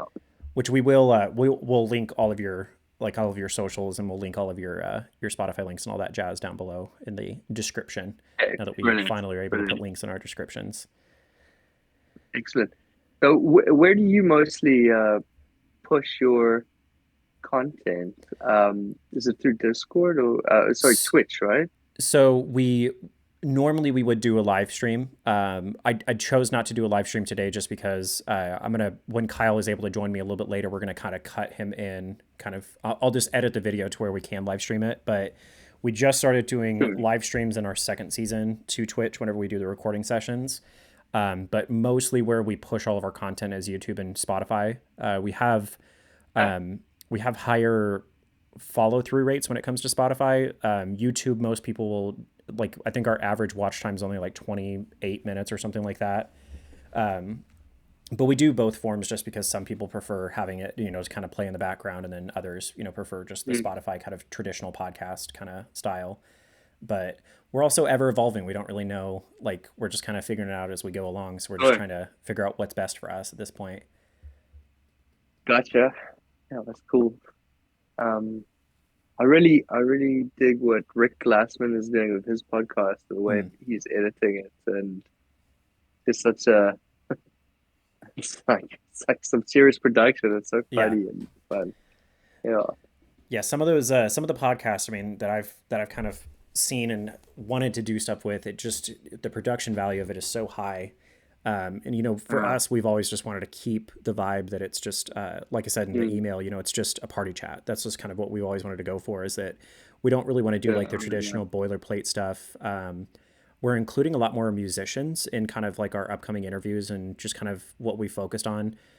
My all-time favorite band, the Siamese Elephants, we did an interview with them for our season 1 finale, and they that was actually really, really well received before it got taken down from YouTube because of a copyright Oh request. no!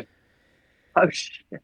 And then of Because did you course, play some music or something? Or yeah, but I mean, it was their music, and we had full permission from them. We had it in writing and everything. And the studio that they were under at that point was also notified and gave us like a certificate and everything saying that we were able to use it. But the way that, distributors? well, Okay. it's the way that YouTube's copyright claims work. It's just such a dog shit system where if the other party doesn't respond within this like set time frame, it doesn't go away whenever it's like the type of claim that came out against us. So, you know, we appealed it the first time, and they still kept it up. And so then we re-uploaded the video where we gave proper credits, like in every aspect. We would, every time that the song would change, we would have it, you know, down in our lower left-hand corner, and then give credits to the studio that way. And that one also got striked, and that one they ended up settling it with no resolution pretty much. So we were told to take the video down or they would cut the audio. So I just decided to take it down, which came at a really bad time because around that time my laptop had crashed. I was working off of a M1 MacBook, and that crashed. So I lost. What? I did not do good proper backups like I should have to have, you know, an external drive. Damn it! So I thought, oh well, since I lost it on my MacBook, then it's just going to be on YouTube. But then that doesn't, it's taken down. So we lost an entire episode that way, you know, visually, but we still have it up on God Spotify. damn it! That sucks, man. I'm so Yeah. sorry. But the Spotify one's So still up there, and that, you know, losing stuff sucks so much. it does. And, you know, but we had such a good time with just kind of, we just had a good time, you know, kind of going outside of our norm. I mean, the entire first season, Kyle and I kind of focused mostly just on like video games and Star Wars stuff, because that's just the two things that like he and I nerd out about the most.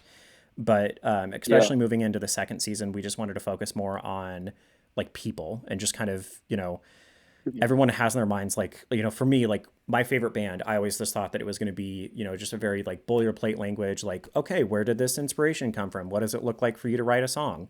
But it really just turned into just, it felt like a group of friends hanging out. And that's kind of what we've wanted to kind of keep going with, you know, the different artists that we bring on and the different styles that we, you know, kind of form our music or form our own kind of brand and identity around. Gotcha. All right. Okay, that makes sense. Yeah.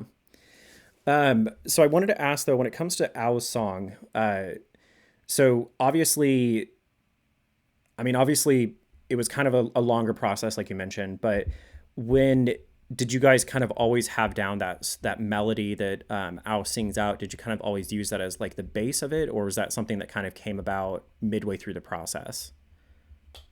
So yes, so that was the first thing that we had Mm-hmm. to agree on, because everything is based around that. So I there's this great quote by Ennio Morricone that says, "I don't write music, I hear music." Mm. And so how I came up with that melody, which is da da da da da da da da da da da da. You know, it's often the simplest things are the hardest to do, right? Mm-hmm.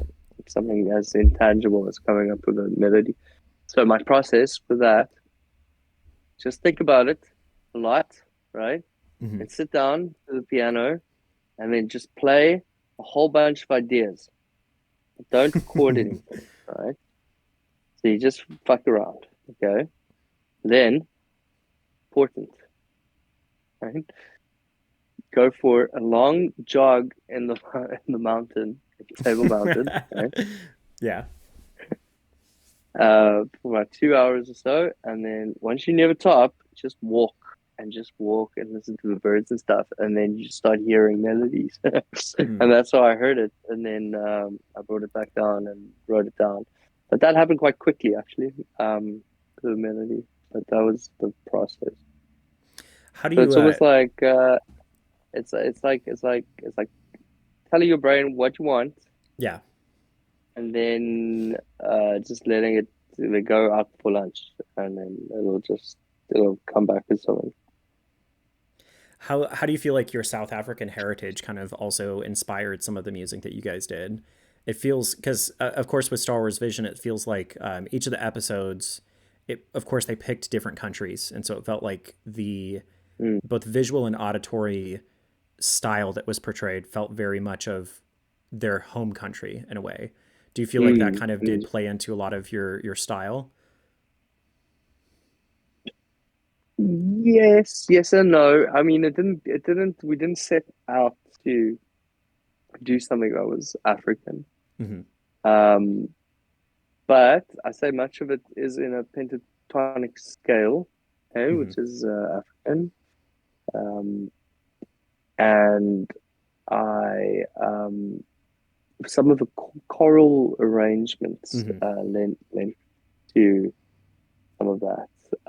But Specifically more with like the I think, crystals and choir kind of sound. yeah, Yeah. but it was never, with this project, I was taking a lot of guidance from Nadia, and it was never a strong brief to Africanize it somehow. Mm-hmm. It was, yeah. So I think the Africanness came more from the voice actors that they used. Mm-hmm. Um, and also there's not a lot of talking, which I find is very interesting in the film. Like Mm-hmm. Al, I think she doesn't talk at all. Like I think she says one thing. She calls a butt when he falls, right? Mm-hmm. And I think she says I understand or something. I think she has two lines. It's just effort sounds for most of the film. Yeah. Um, but a butt's got that beautiful African baritone. Um, yeah, but I think it's very subtle how they did it.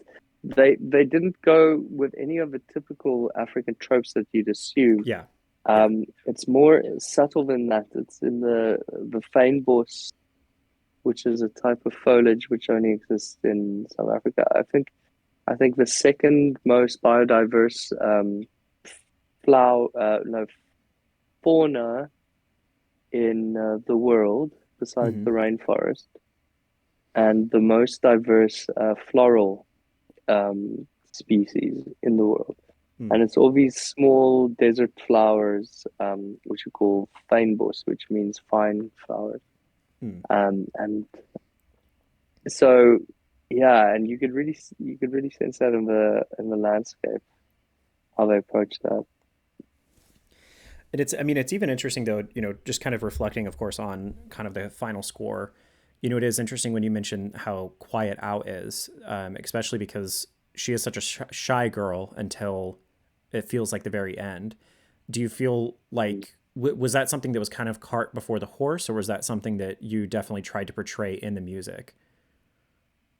It's also guided by the directors. Against Mm-hmm. my judgment, they wanted to go with a singer that our singer Mm-hmm. that wasn't trained. Because my thing is always work with trained people, because it's not just because someone can sing doesn't mean they can sing. Like you Yeah, need to of course. understand a couple of excuse me, you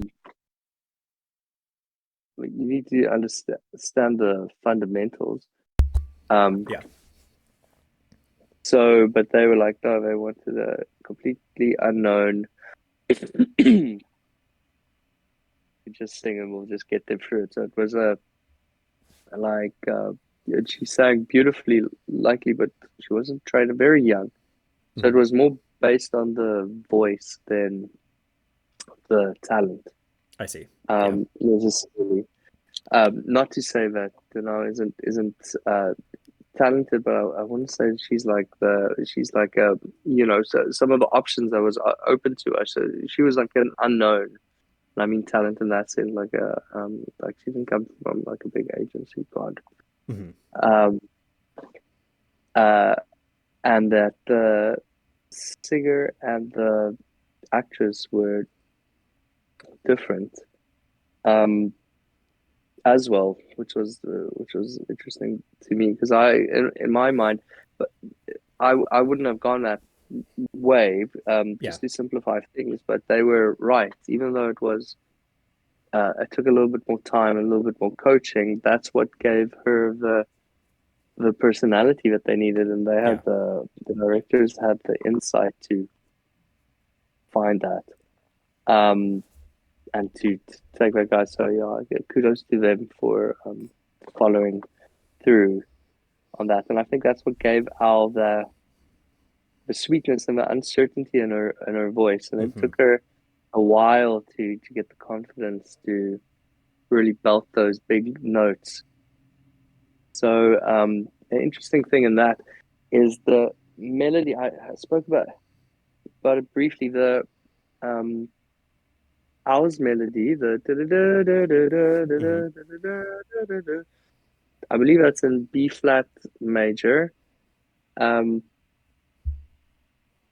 the crystals, some of those heavy chords, and most of the root melody that the crystals are doing is in D, which is the corresponding minor in the cycle of fifths, which is a Hmm. musical term. All sort of minors have a major, or positive chords have a corresponding minor chord, which is darker. It just depends on, or sadder, depending on which note you start the chord on. Um, so I used this device. So when it starts out, uh, what makes that moment when she heals the Hmm. crystal powerful is that these two melodies, the D moves um, to the F, which is um, was it the F or the sorry, was it the D to the F? But these two conflicting melodies build Hmm. up to this moment where they meet, and the minor is pulled to the major becomes prominent in that melody. So that was always my approach when I came up with a simple melody, that going to the second part. Yeah. So once that happens, and then I wrote the choral piece to be pulled up as the meandering melody of our song leads up there, and then to pull back and then bam, hit that chord as Yeah. loud as we could. Yeah. So that was the thought that went behind that. And like you kind of mentioned a few times too, I think it's those subtleties that really do make it stand out and just make it feel more symphonic, even if it is just like voices. Yeah. Yeah. Yeah, and also, sorry, so just to finish my thought there, because Hmm. I think I got distracted a little bit, to work with Danae to get those melodies in the beginning very easy, and then she really started singing because we were able to send her, you know, voice clip, and then she was practicing at home, and then in Hmm. studio she hit that. But then to get her to do the na na na, the big part, Yeah. you know, we had to work it a couple of times, get it, and then finally got it just right. I mean, it's pretty impressive that she has that vocal range, you know, especially being young. That's kind of harder to hit Mm. those two very almost, I mean, it feels like a whole different octave in and of itself. Um, but yeah, I mean, it's just impressive. And especially, again, especially just because it feels so much more like those those simple aspects of that, you know, maybe even having somebody who's not necessarily classically trained definitely just makes it feel more realistic and feels more real to Mm. Al. You know, feels more real to the character, especially that they used when it comes to the animation.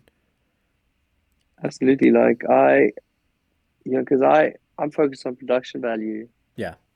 Um, So for me, I was like, okay, well, obviously we need to make it sound right. So there's ways of auto tuning voices where it's Mm-hmm. subtle. It doesn't sound like sure, you know. Um, so Yeah. so I was a proponent for that, and Nadia they were like, no, don't touch it. It's perfect. It needs to sound like a little bit out. Um, so yeah, again, I couldn't have done it by my on my own, Mm. and definitely guided by the directors in that regard too. Like the little, I don't know if you know, right at the end of the movie, there's like Denio sings the theme melody all by Mm-hmm. herself. It's very brittle and very sweet and very sincere. It's also on the Spotify at Mm-hmm. the end of It's a Gift, I believe. Yeah. So, mm. Well, I don't know if I have too many other questions to be honest with you. Like I said, this is super super informal. We don't really like do the whole like traditional interview style. Uh, Yeah, I'll definitely I'll probably use the teaser that you sent me. I'll probably use that for the intro, and then I'll probably use something else for the outro. Um, I don't even really brilliant. necessarily know how we're gonna mix that in there. But was there anything else you kind of wanted to touch on before I let you go? I mean, just to plug stuff, I Yeah, suppose. Yeah, just do, if you're interested, check out my Spotify, check out my Instagram. I check out the do live like little sessions on YouTube as films. well, people. Yeah, Yeah. live sessions. There's some more live sessions coming. And I'm releasing something new in June. So yeah, check it out. And then did you say you're going to start doing some live shows here soon, or were you meaning more just those like live Uh, uh, sessions? oh yeah, yeah. So I am doing more live performances Mm. at this point in Cape Town mostly, but I'm gonna be over in LA at some point soon. So hopefully I can start setting up some performances, but Mm. hopefully get some traction online just because Yeah. it's like all improvised and it's pretty tight. And it's like analog sound. Yeah. Um, yeah, Well, and we're kind of entering into this like new age of electronic music as well. We're kind of moving past like the EDM kind of era, and it feels yeah, again, I mean, especially just with Justice's resurgence, because I think Justice was at one of the music festivals here this past year, and it was like their first live performance in how many ever years. But I think that sure. especially seeing kind of that analog style come back is definitely, I think it's just cool. And I think that, of course, a lot of your equipment, a lot of your music is definitely going to translate over well to that. Ah, fantastic. Yeah. God, did you see it? Was it Gesaffelstein? Is that his name? Gesaffelstein? Do you Yes, know yes, him? actually, yeah. I started following him on The Instagram a French few dude. weeks ago, or a few months ago. I mean, they have. Did they just come out with a new album, or they have one coming out soon? Right? We're playing at Coachella this That's last year, right. but Okay. the Yeah. stage thing, man. Have you from the clips that I've seen, you should check it out. Like series of serious sci-fi looking, yeah, cool stuff. Cool Well, I'm kind show. of glad that we're entering more into that era because EDM was kind of getting a Yeah, little bit exhausting, just being just I don't know, fully yeah, exactly. digital, kind of sounds. But well, award-winning composer Marcus. Well, it seriously has been a pleasure. I hope you have a great rest of the evening, and I'll try to shoot you an email if I have any other questions or anything like that. Okay. Okay, perfect. Thanks so much. Anything you Absolutely. need, just shout. Cool, man. Thank Well, you. thank you so much. You have a great rest of the night. Yeah, same. Anyways, we'll catch you next week. What is the stuff I always say? If no one else You tells know, you, we love you, we care about you. Don't forget to like and subscribe. We've got a Patreon. If you want to throw some money at us, you can. If not, we get it. Bye.